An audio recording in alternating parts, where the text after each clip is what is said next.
The story took place in the 1980s, in a small town in the western border of Texas and Mexico. It's a quiet place with vast fields and vast deserts. One day, a police car forced a private car to stop. A man with a mushroom head and a handheld oxygen tank slowly approached the car. He politely asked the owner to get off the car. He said, "Don't move," and then slowly put the tube of the oxygen tank against the car owner's forehead. Gently pulled the switch. With the crackling sound of flesh and bones, the car owner's forehead got a blood hole. It turned out that this oxygen tank was a high-pressure air gun specially used to kill domestic animals. Who was this mushroom head? Why did he have to kill people in such a cruel way? Today, we'll watch the most popular crime thriller in the Oscars, No Country for Old Men. The man with the mushroom head was called Anton, a professional killer. He killed people like animals and had a set of strict criminal rules. Anton was hired by a gang boss to come after for a huge amount of $2 million in a small town. This American gang boss was in control of a Mexican gang. This money was used to buy drugs from another Mexican gang, who knew that both sides wanted to blackmail in the process of the transaction. The result was a fierce fight. The gang members on the scene were all dead. Just as Anton arrived in the town with the strange oxygen tank, he was taken back by a local police officer. There were not many people in the town, not to mention the number of police officers. There were only 2 of them in the police station. The police immediately called the other police chief, who was on an errand. Meanwhile, Anton slowly approached from behind. Then, while the officer was not aware, he strangled the police with his handcuffs to death.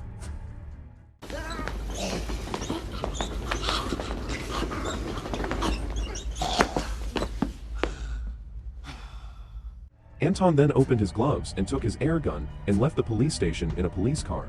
He probably thought the police car was too conspicuous, so he pulled over a private car, killed the owner, and took that vehicle instead. At the same time, a small-town hunter named Llewelyn accidentally discovered the drug trade scene. When he arrived, the scene was already a mess. Several bloody bodies were lying in the desert. There was only one gangster over there struggling to breath. This buddy was injured and unable to move. He begged Llewelyn for help in pain, hoping to get a sip of water to drink. Llewelyn was a veteran and had long been used to death. He didn't care about the dying young man, but was searching around. He found a large pile of white powder on a pickup truck. Also found a body and a black suitcase with a huge amount of money under a tree nearby. He decided to take the money as his own, then drove home and hid the money in his bedroom. In the middle of the night, Llewelyn was unable to sleep. He was thinking about the dying gangster who wanted to drink water. Feeling guilty, so he got up and filled a pot of water. He was going to give his kindness to this dying man. But when he drove to the scene, Llewelyn found that he had been shot in the head. The drugs was disappeared with the car. Obviously, there were other people here. Suddenly, someone shot a cold bullet in the dark. A car came after him from a distance. It was sent by one of the gangs. Llewelyn had no time to start the car. In a panic, he was hit in the back and rolled down the hill. He had to run to the river nearby and started swimming. The gang released the hound to chase, but Llewelyn swam quickly into the faraway river. After landing, he neatly killed the hunting dog that was chasing him.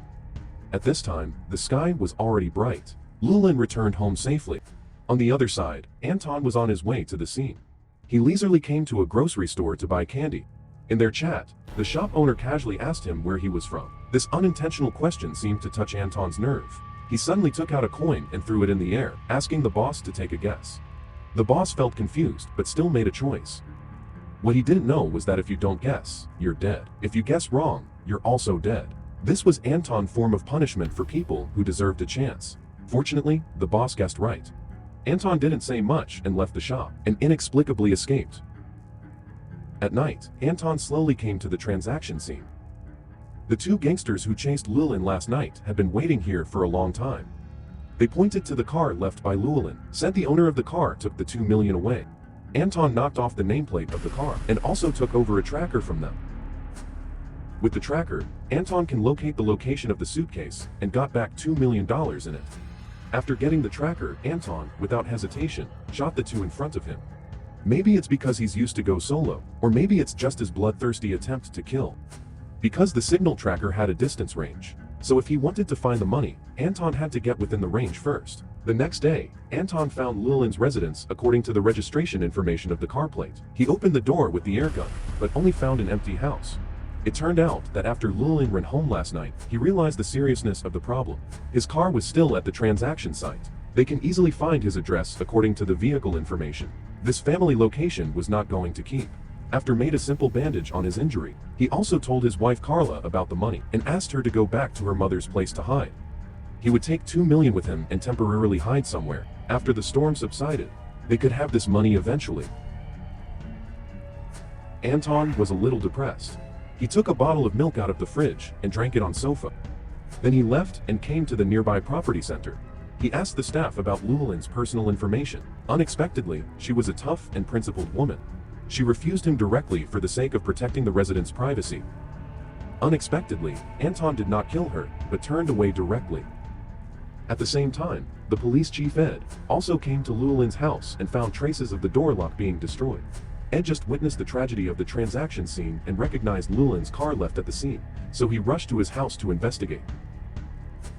According to the current evidence, Ed guessed that the pervert who killed the young police and the owner of the private car was now after Llewelyn. The weapon Anton used was a high-pressure air gun specifically used to kill domestic animals. He had been a police officer for most of his life here. This is her first time came across such a tricky case. This land was once famous and well known. The old generation told him someone had been a cop here for a lifetime. He had never fired a bullet. But as the times changed, the crime rate had risen.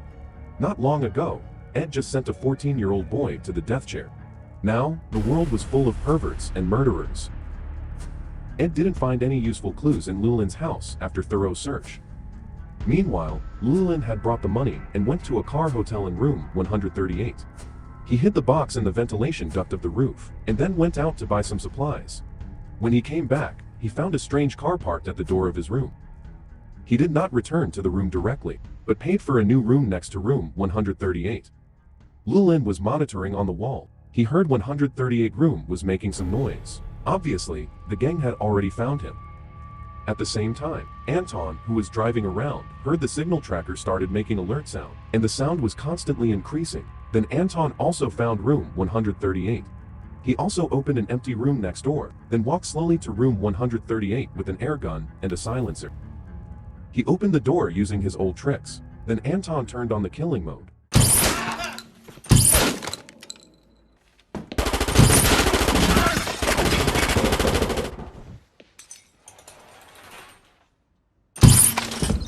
The 3 people in the room died in the blink of an eye, but he didn't find the money in the room. Then he used a coin to open the air duct cover, found a new trace of friction in the duct that was covered with dust. It turned out that a few minutes before, Llewelyn had passed the duct and dragged the box into his room. Then he took the money away with him. The more Llewelyn thought on the way, the more he felt something was wrong. How could they find himself so quickly? He carefully checked the money box, and finally found a small signal transmitter hidden inside. But before he could throw it out, the door was suddenly opened by force. Anton had been tracked him down already. Llewelyn shot through the door, and then jumped down directly from the second floor window with the money. After Anton chased up, the two were shooting on the street.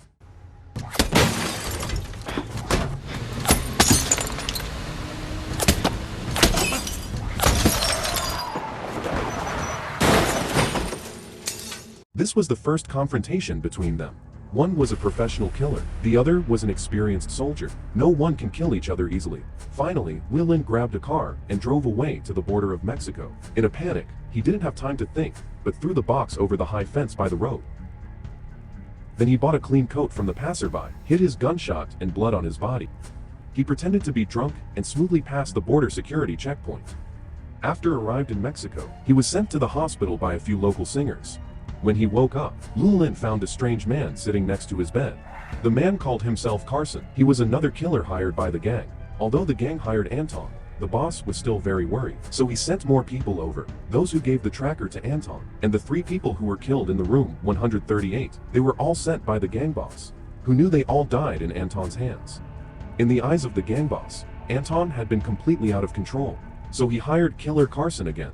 Carson's task was not only to get back $2 million, but kill Anton as well. Anton was a notorious murderer.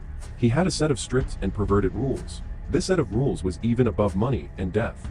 Other professional killers kill for money. Only Anton would kill anyone in his way. Carson told Llewelyn that as long as he gave back the $2 million, he would not only get paid, but also protection. Otherwise, not only he would be dead, even his wife and mother-in-law would be killed. Since Carson could find his family's whereabouts in such a short time, Anton could also easily find it. After saying this, Carson left with a number behind. As long as Llewelyn had figured it out, he could go to the hotel across the street to find him, or just call him. After leaving the hospital, Carson came to the border. He suspected that the money would be hidden outside. After all, Llewelyn was injured and Anton was after him. It's impossible to carry the money with him. There was no time to find a place to hide the money. Carson soon found a black suitcase in the grass. In broad daylight, he did not cut the wire net to get the suitcase. In this case, the suitcase might be safer there. Carson then returned to his hotel room. Who knew Anton was already in the room? Unprepared, Carson was forced to sit down. Carson quickly said that he was willing to tell Anton where the $2 million was, just to save his life. But Anton did not care about the money anymore, because Carson's behavior had violated his rules. At this time, the phone rang. Anton suddenly fired the gun and shot Carson to death. Then he picked up the phone. The call was from Llewelyn. Anton told him that Carson was dead. He asked him to hand over the $2 million and his life, or he would kill his wife. Llewelyn reluctantly refused the deal. After threatening him, Anton became relaxed. He was no longer in a hurry to find Llewelyn, but to kill his boss directly in his office.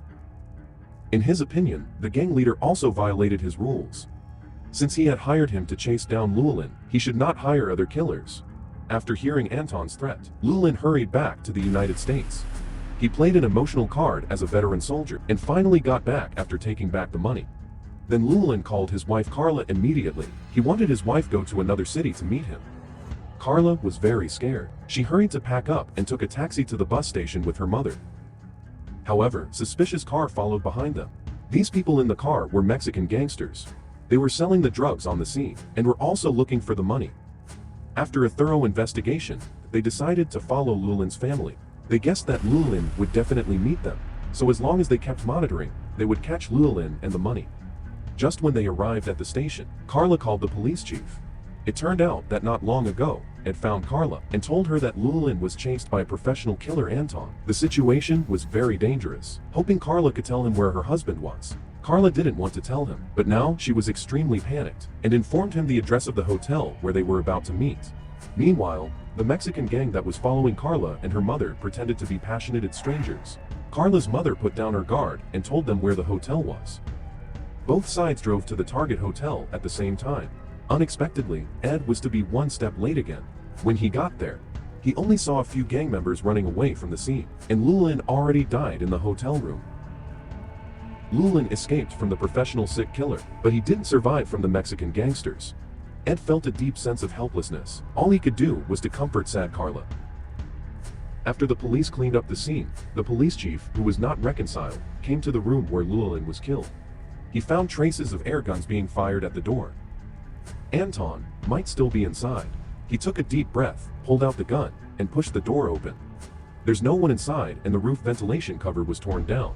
There were also a few coins scattered around, and there were scratches inside the duct, and obviously the money was taken away by Anton. Although Llewelyn died and the money was in his hands, but Anton had another promise that was not fulfilled. He drove to Carla's house because, he once said, as long as Llewelyn did not hand over the money willingly, he was going to kill his wife. Before he did it, he decided to give Carla another chance. He took out a coin and threw it, asking Carla to pick a side. Not long after, Anton walked out of the house, checking carefully to see if there was any bloodstain at the bottom of his shoes. It seemed that Carla picked the wrong side. Now, it's finally over. Anton left the scene with peace of mind. Just at the crossroads, he was hit by a car. Anton, covered in blood, got out of the car. His left arm was severely fractured. The white bone pierced through the skin. Two passing boys asked Anton if he needed help and said the police and ambulance were on their way. One of the boys even took off his shirt and gave it to Anton. Anton hung his broken arm with the clothes. He gave the boy $100 to pretend they never saw him. Then Anton left the scene quietly. After this incident, Ed deeply felt his age and helplessness. After returning to the town, he resigned from his position and decided to start his retirement life. Alright, that's today's movie. Don't forget to like and subscribe. Thanks for watching. See you next time.